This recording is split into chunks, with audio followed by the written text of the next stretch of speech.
Hello, and welcome to this episode of Touchy Topics. I am so excited to be here with Camille Bataillon. Did I say it right? Camille Bataillon, but I love your accent, so it's perfect. I love your accent. It's everything sounds so romantic said through a French accent. Oh, yeah, that's true. Camille is a clinical sexologist, and today we're talking about desire and low libido, and particularly low libido in relationships. So, what to do if there's a mismatch of libido? Such a juicy and important topic. So, welcome, Camille. Yes, thank you, Megan. So, let's jump right in to tell me a little bit about like a classic couple that would come to you for support. Yes, I will say classic couples will start with usually a woman starting the first session. That's a classic scenario, which is, so she comes and she say, I have a low libido. I'm the problem in the relationship because my partner has a higher libido. So I need to fix it. Or my partner tell me that I need to fix it because I'm the problem. So can you help me? Because he or she is frustrated and I think my relationship is not going well because of me, because of that. So what can I do? This is a Great. typical first session. Okay, cool. So, what sticks out to me just as I hear you say that is a lot of the women coming to you feel like they're the problem because they have a low libido and it's their fault in a way. Yes. Yeah. Yes. Like for them, low libido equal I'm the problem, not only for them, but for the partner as well. And because society told us that as well, right? Like, have you ever seen any magazine that say how to have a lower libido? No, it's usually how to have a higher libido, how to boost your libido, meaning this is what you need to aim for. But we never talk about like actually people who have higher libido to lower their libido because it will just sound silly. But we never think that having a low libido and trying to boost the libido, we don't say, oh no, it's not silly. It's just a normal thing to do, right? So I'm trying to make them like have a reflection about it as well, that society really value having libido, spontaneous desire, wanting to have sex. And then if you are not feeling this way, then you have a problem because you are supposed to feel desire all the time. Wow. Wow. So it's a really small box of normal, right? Like a high desire all the time. And if you're outside of that Yes. box, then you're abnormal and need some help. Yes. And also as a man and as a woman, we are not educated in the same way, right? There's a very discrepancy between like when you're a girl, when you're a boy, you don't teach the same thing, right, about sexuality. For men or young boy, usually, we valorize their sexuality, it's okay, you can masturbate, it's okay, you can watch porno. Oh yes, you can have as many partners you want. Go, go, go. We give them a lot of accelerators, a lot of boost regarding their sexuality.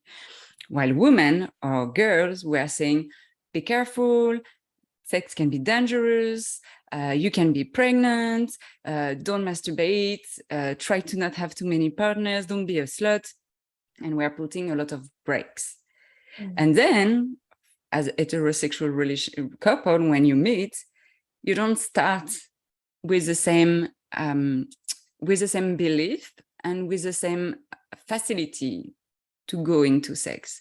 So here it's big generality, okay, because these kind of things we can also see in homosexual relationship, right? But still in our society, we are not giving the same speech about sex education if you are a boy or if you are a girl. And I think that's also a problem. That makes a lot of sense because our cultural conditioning is so different whether you are a boy or a girl around sexuality. It also strikes me that we talk about libido like it's an individual issue rather than a relational issue, right? But libido, especially if you're in a relationship, is desire for the other, intimacy with your partner. Yes, and it's very good that you point this because usually we take it as an individual issue, but when you're in a relationship, it's a relationship issue because it's no matter if you have a low libido or high libido, if you have like a mismatch of libido, both of the people are suffering from it. And that's why the one mistake that people make is to go into individual session to fix this, because you need the couple, the relationship to come into sessions in order to find a solution together. Ah, interesting. So often people with the low libido think it's my fault. I need to work on it individually. But what you're saying is the couple actually needs to come together and to work on it as a couple. Yes. And also like the partner who has higher libido has still things to work on it. We, usually as I was saying, we think that, oh, it's just a normal thing to have a higher libido. I don't have any problems, so I can't do anything. Why I will go to individual session? I don't have any problem. It's not that the person has a problem. It's just the things that we can work on. For example, when you have a high libido and your partner has a low libido, you can feel frustrated, you can feel rejection, you can feel the connection, you can have feel resentful.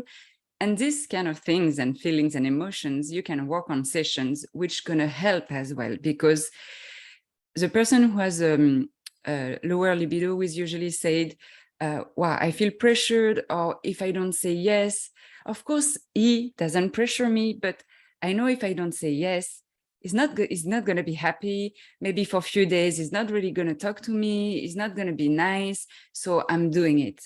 And that's why it's important to work on frustration on the other person, and also to help them realize that their behavior can create also low libido on the partner.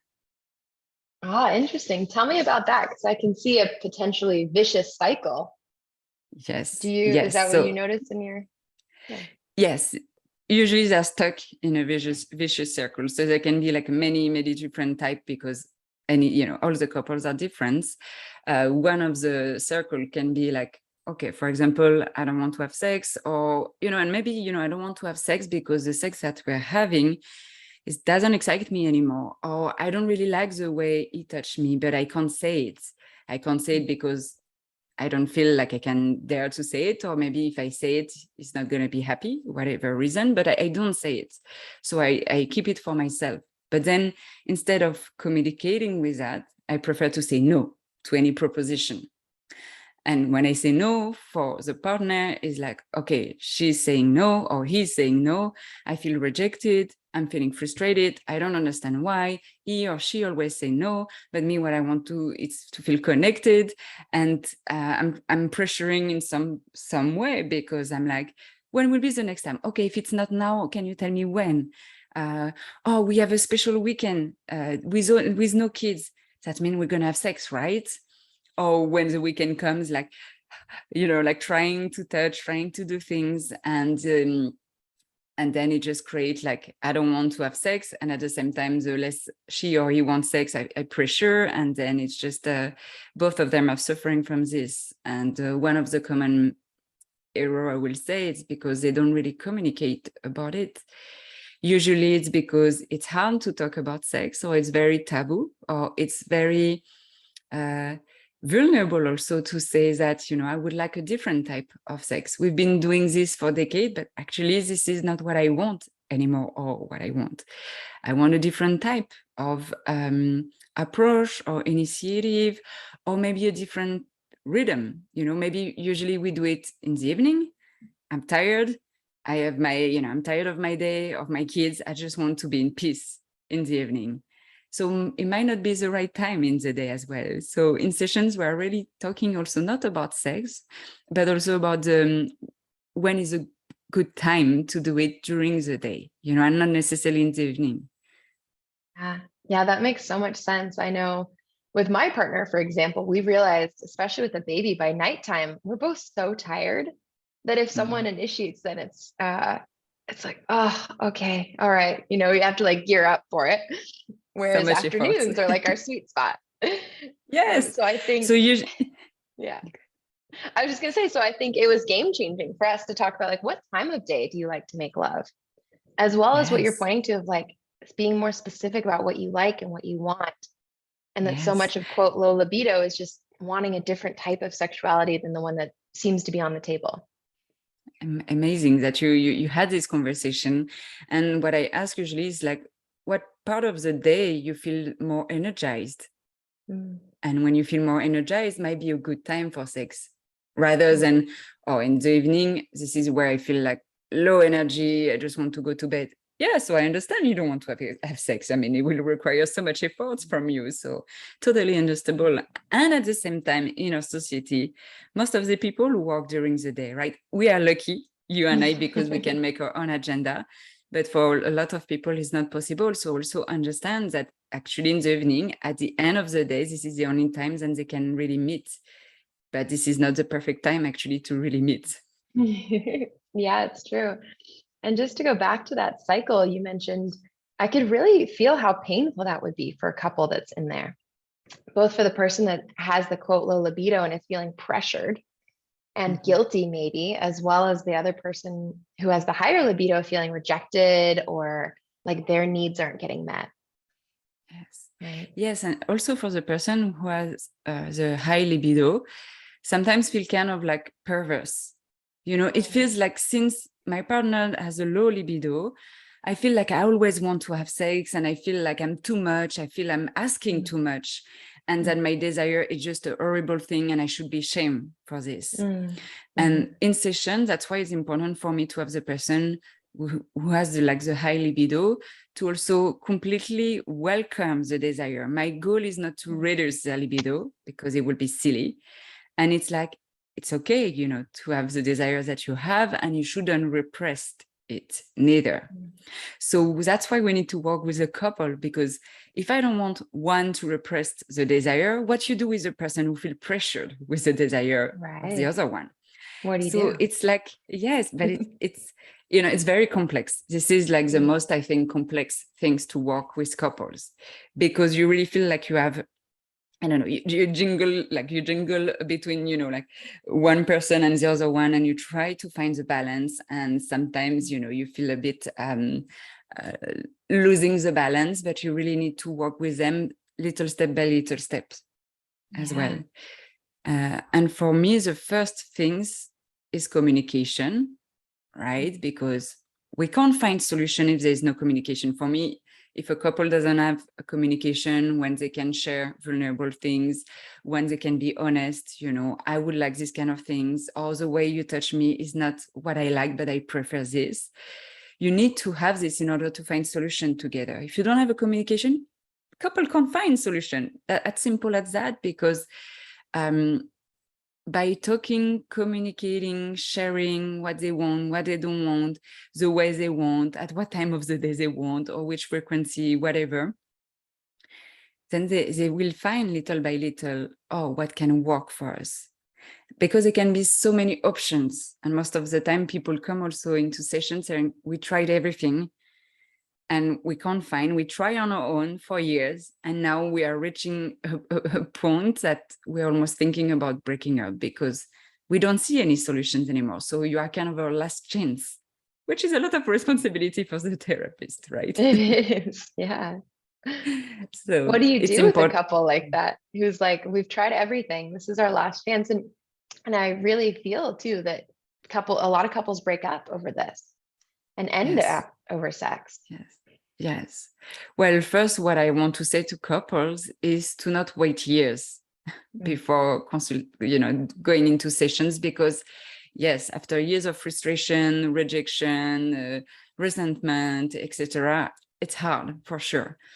So to come as soon as you find like there's difficulties or you have questions about your intimacy, comes. So when people come and saying we tried everything, most of the time when I ask questions, I can feel like, no, they think they tried everything, but they didn't have the information that they need in order to find other solutions. So most of the time it's not true, they didn't try everything. They were thinking in the wrong angle, which first is like, we need to work to boost the libido, which is just maybe 5% of the things, because there are so many different things that we can work on. But usually they're just focused on this. Okay, we're going to buy sex toys. We're going to go on a weekend, just the two of us. I'm going to be sensual. Yes, I can boost the libido, but they need to work first on the basis, which is not about what we can make in action, but first, what does not work. And for this, we need to communicate, as I said. And most important, we need to accept that we have also different libido. And usually they don't really accept this. Usually they are a bit pointing, you are not normal. You are the one with a high libido, you should fix this. Or you have a problem. Or you are watching too much porn and you should stop this because it's not normal. Or, you don't have you have a low libido, so you maybe you have trauma, you need to work on it. I can't help you because I'm fine, I have libido, so you have the problem. So there is a bit of judging and not accepting the reality. And also what they need to know about desire, because there's also, as I was saying, most of the time is women coming for the first session saying, I have a low libido. But the same, when I ask questions, what I realized, they have a libido, but they don't consider it as a libido. I don't know if you know, but in libido, you can have a spontaneous desire and you can also have a responsive desire. So spontaneous desire is, I feel I want to have sex, so I'm going to go into masturbation, or I'm going to meet with my partner and I'm going to try to initiate sex. This is usually, this we picture very well as a libido, and in our society, we know this is libido. But we don't know that responsive desire can be part of the libido as well. And responsive desire is, I was not really thinking about having sex, but when my partner came to me and touched me in a way that I like it, or say dirty talk and I really loved it, then I felt my desire coming. And this is part of libido, but most of the time is, no, I don't have libido. And when I ask, and if your partner comes to you and, like whatever initiates something, are you, how do you feel? Oh yeah, I can say yes, because, at the end I have a lot of pleasure and I'm like, okay, but I don't feel like initiating. Right. So in this situation, I say, okay, you have libido. And just saying that for this kind of person, of course, it's not everyone, but for this kind of person who don't have a spontaneous desire and have a responsive desire, knowing that they actually have a libido, just feel like, oh, okay, actually, I have a libido. I can tell that to my partner. Yes. I remember when I read about that in the book, Come As You Are, it was such a light bulb moment for me because I have a responsive desire, as does my partner. So rarely do either of us are like, hey, we just want to make love. We have to like carve out time and like deliberately create a sexy context to feel desire. And so just knowing that about ourselves has been so helpful. And I remember reading 75% of women have a responsive desire. Yes. Whereas Yes. like the majority of men have spontaneous. So that's a huge mismatch, right? Well, actually, it worked for some couples, but just a period of time, because when you have one who initiate and one who is responsive, it works fine. If you are okay to initiate and the other one is responsive, you still have sex, right? That's true. But what happened is at some point, so there are several situations. At some point, the one who has the one initiating most of the time will say, I'm the one initiating all the time. Now I want my partner to initiate as well. So I will stop initiating. And what happens is nobody initiates, so there is no sex. Or other situation is the one who was initiating will still initiate, but the one who was into responsive desire will stop being responsive desire because it's always the same thing. Or I don't have pleasure when we have sex, or, she or he touched me this way, or, it's not the right approach or not the right moment. So I'm stopping saying yes to the proposition. And so that's why it's important to understand for the couple where they are at into, like responsive desire or spontaneous desire, or neither of them or both of them as well, to really identify this and then to know, okay, depending on where you're at, we can work on these kind of things. If we need to work on spontaneous desire, this is kind of this approach. And if we need to work on the responsive desire, this is kind of this approach. And there are different tools that can also help. Okay, cool. I want to hear more about that. Like, say, what are the tools for responsive desire versus spontaneous desire? What would you recommend? Yes. So first, if we want to work on spontaneous desire, so for this kind of person, it's sometimes hard to have thoughts about sex. some of them in this category. So let's talk about the category of spontaneous desires. There's the one who can think about sex, wanted to have sex, but have trouble to initiate. And there are others who don't even think about sex and have trouble to initiate. So let's start with the one who don't really think about sex during the day or don't feel any desire. So first, we're going to try to see if there is any blockage, any fears, any belief around sex that can stop them to think about sex. You know, for example, I feel shame if I have fantasies. I don't feel it's okay. Oh, I don't have time to think about it. Oh, I'm not very in a context or in an environment that I can be nourishing myself also with erotic things. So we're also going to try to work, after working on any kind of blockage, to propose, okay, maybe like some erotic resources, you know, erotic books, if this person likes to read, erotic audio, if this person is very sensitive to listen to things, if this person is very visual, maybe erotic porn, these kind of things to work on, to really think, you know, like to try to put erotic things in an erotic mind. That's beautiful. I've never heard that phrasing before of nourishing the erotic self. That's a really beautiful way to look at it. And it makes sense, right? Especially if you're busy, you're working a lot, or you're a parent, that you are not nourishing your erotic self. You're nourishing other people or your work or your career. And then that part of you gets neglected. Yes. And also most of the time, why it's also permission. You know, for example, now I'm a mom and I don't feel I have the right to think about myself, as you were saying. It's okay to think about my baby or my partner, the pleasure of my partner, but me, I'm the last person to think of. And so it's most of the time is to put the person into their priority first and to allow them that it's okay to want to have sex. It's also okay for pleasure. Because who am I to feel pleasure? Maybe I'm from a family that it was not okay to feel any pleasure, that actually, you know, it was a shame to feel pleasure. And maybe I need to work on this belief, because otherwise I won't allow myself to feel that. Yeah, it's so powerful. So for the person who's responsive, what I'm hearing is the two things you do is look at beliefs that are stopping the desire, like the brakes, and then looking at how they nourish their erotic self. So like more the accelerators. Yes. And this is to work on the spontaneous desire, not the responsive, the spontaneous desire. Oh, okay. Okay, cool. Yes, you could. But for the spontaneous desire is this. And in the spontaneous desire, I was saying that there are some people who already have the desire, full desire, but have trouble to initiate. And so usually they don't dare to do it, or because maybe if I'm a woman, I'm conditioned it as it should be the man coming into me and not reverse. So I need to work on this belief. I need to practice how I can step up and how can I express my desire. So I need maybe to work around fears. You know, what kind of fears stop me from doing it?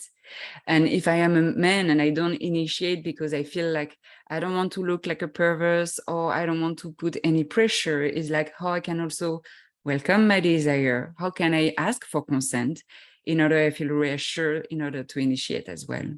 Yeah, that's beautiful. I've heard a teaching before around the masculine feminine that I thought was so damaging.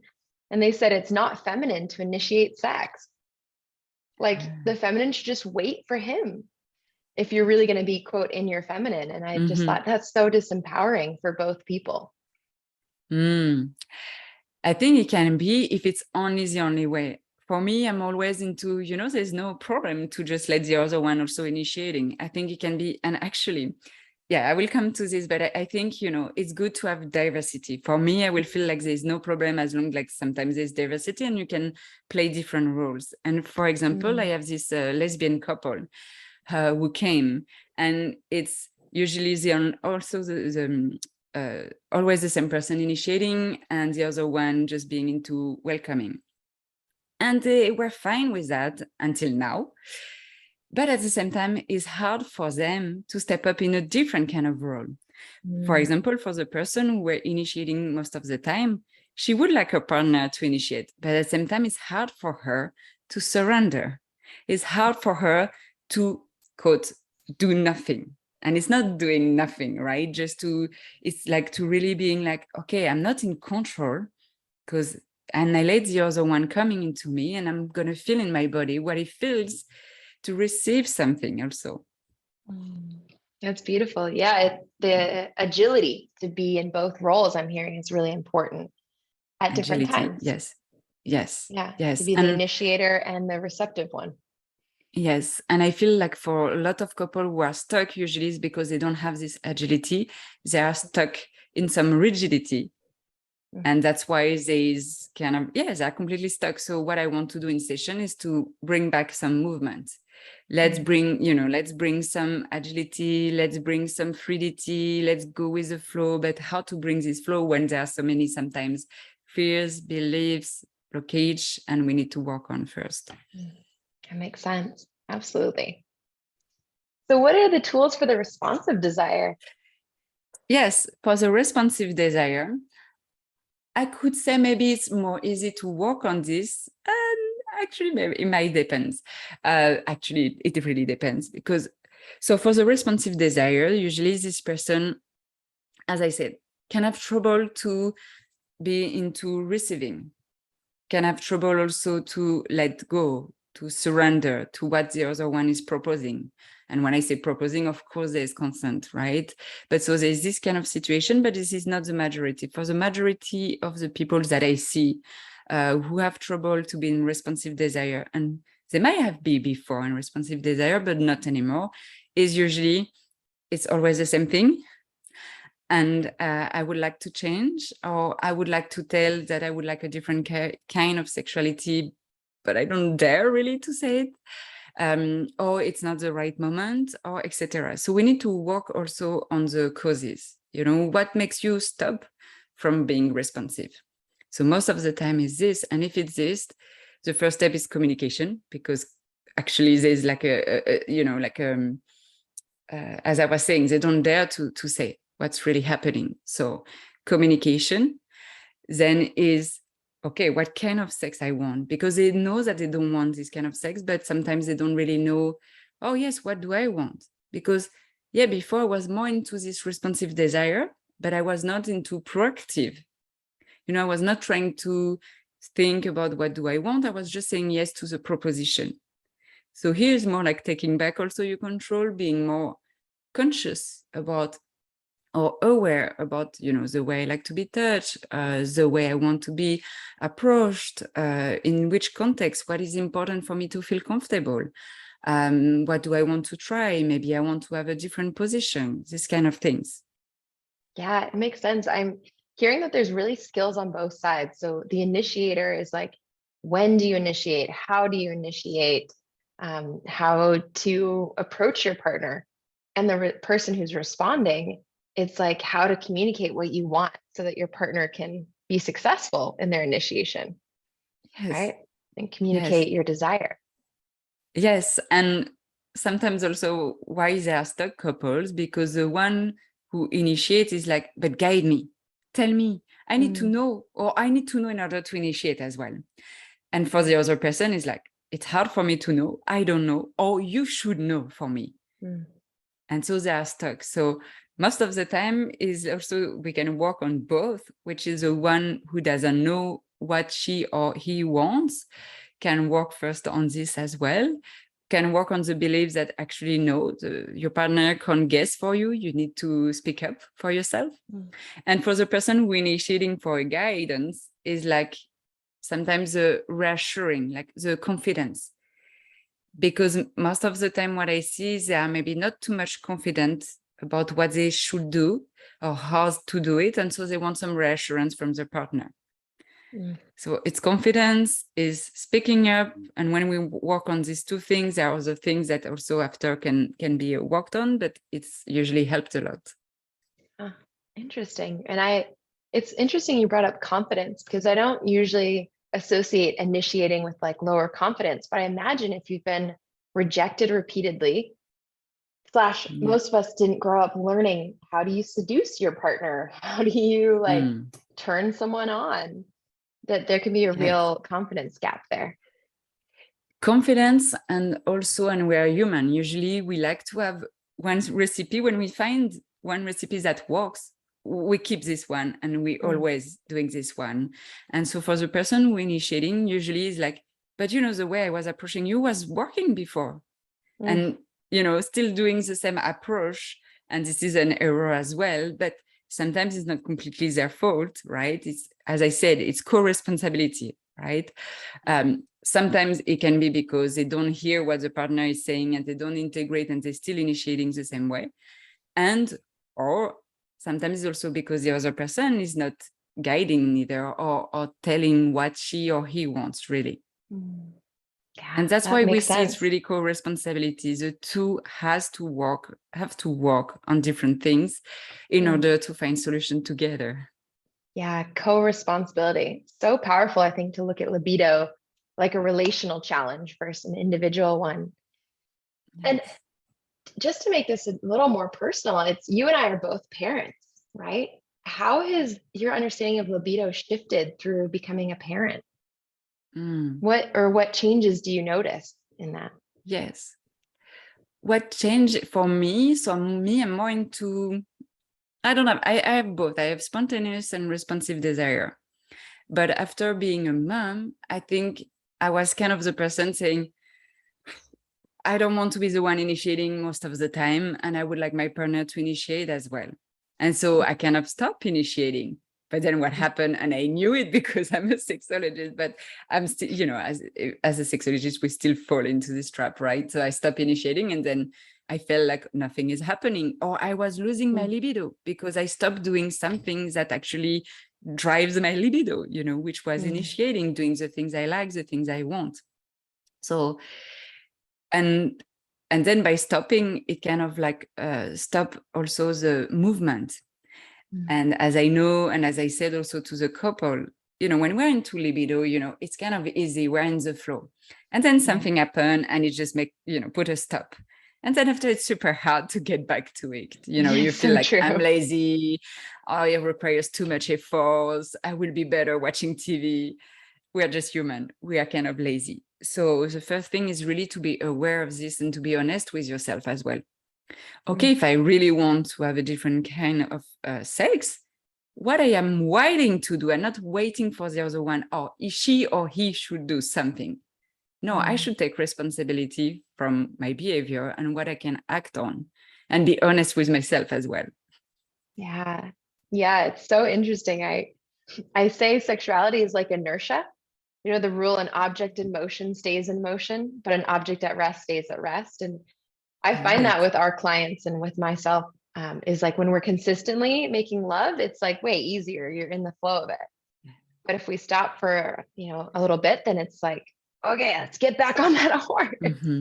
Yes. It becomes like more of a thing to start. Yes. And then you start overthinking, and then you feel like you are kind of, I'm back to my teenhood. I don't know what to do. And then couples are stuck because they can't pass over the uncomfortable phase of getting back to it as well. But I'm curious to hear about you. What happens, for you after being a mom? Well, I'm really grateful that we had so much communication around sexuality before baby. And we had one of the big parts of our intimacy is love dates. So we set aside time ahead of time. Like, okay, this is when we're going to be intimate. So then neither of us was really initiating. It's like the schedule is initiating in a way, which really works for us because we are both responsive. And so with motherhood, I found scheduled time was so important because then we can both kind of like get ourselves ready, like I might take a shower or like, just have a moment to myself.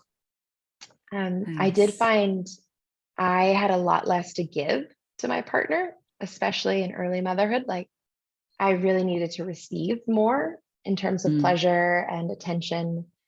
I also found that my sexuality shifted a bit in mothering.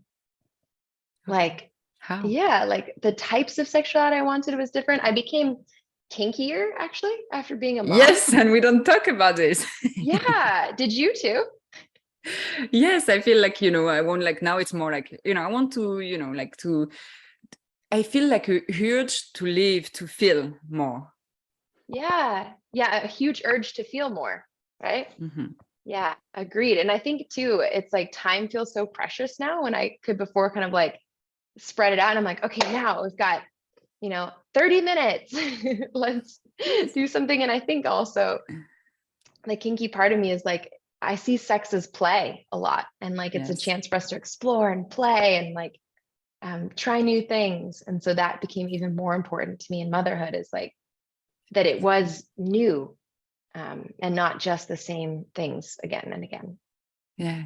And I think you say it right. Like for people who see it really sex as a play, when we have a lot of responsibility, for example, a job or motherhood, I mean, for me, I felt like, okay, there are so many responsibility. I want to have fun. I want to play. So Yeah, that's why also I was like, totally. let's be creative. Let's do, different things. Like, I just want to have fun. I want to feel like alive. And for this, I need to Yeah. play. Yeah, exactly. I felt like that too. Totally. I would say I needed to nourish my erotic self more since becoming a mom than before. And it Mhm. became harder and less of a priority, but more important in a way, Wow. because I feel most myself when I'm connected to my desire, my body, my sexuality. That But it makes took sense. extra effort in motherhood. It's an effort, but we know why also we're doing it. And I think also for couples who are stuck, they are usually don't have a strong why or strong purpose. Mm, So also for me in sessions, when they're starting, when I said it will requires a lot of effort from your part, because otherwise you would have already done it without my help. So I'm here to push you. And also for this, since it's going to be hard, you need to understand why you are doing it. Because I don't want you to do it just because totally. I'm supposed to do it. No, you need to feel it inside why you are doing it, in order when it's going to be challenging and difficult, because it's going to be the challenging and difficult, you stick to, but I know why I'm doing it. Yeah. Yeah. One of the first things we do with couples is set your intention behind your lovemaking. Like, what does Mm, it give you personally? What does it give your partner? What does it give your relationship? And what does it give the world when you're making love regularly and in a really profound way? I love Because it it. is, It's yeah, amazing. I find most couples, if they don't talk about it, it's just kind of an unconscious, oh, it's a stress relief, or it's a way to feel close to each other. But Mm, the why might not be strong enough to keep them together. yes. And there were studies that ask her for people why they're having sex, and there are over 240 different reasons to have sex. So you need to have an Really? intention behind. Yes. Wow. What were some of the most common? Well, stress released, as you said, is because it's a way to play, also playfulness, in order to feel connected to my partner. It's because I had a bad day. There are so many different reasons. Wow. Yeah, that's fascinating. Do you have a why behind your sex? I feel alive. I think this is the main Mm. thing, is where I feel alive, where I can, it's part of myself in terms of, as we were saying, play, and as an adult, it's easy to lose like this kind of a playfulness in your life. And for me, sex is an adult playground. And I think this is where I can also explore my creativity, express maybe myself in a different way that I will do in my life in general. So for me, it's like feeling myself and feeling alive. Beautiful. I love What that. about you? Yeah, I think mine is similar. I think it's for myself to like explore and express new parts of me uh, in a safe place. And then for my relationship, like I notice we feel so much closer and our love bubble is so strong. Like I think making love makes love. And so we I love feel it. tighter as a relationship. So that's a big Nice. reason for us. Yeah. Yeah. And usually couples say it, when we do have sex or when we do love making, the days after we're just feeling different. It just, everything is so much lighter. We have fun. We can love easier. And so that's why also they are stick to it. We need to have sex in Yeah. order also, like, and I love what you were saying. You were saying the more we make, no, make love Making making love is makes love. making love makes love. I like it. Mm. Thank you.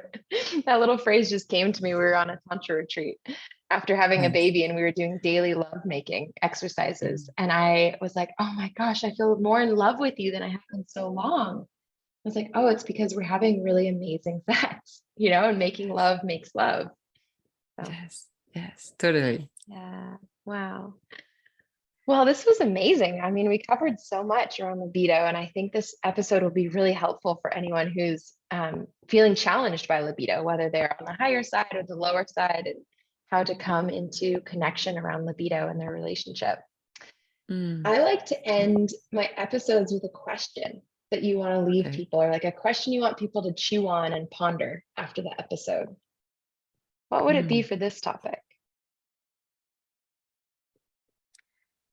I will try to think about it. It will be around, as I said, it's a co-responsibility, and it's easier to point on the other person what the other person can change. And here I want to challenge people to reflect on themselves of what I can do today for my libido. Not in order, for example, if I'm the person with a low libido, is not in order to necessarily boost the libido. It can be also accepting that I have this libido.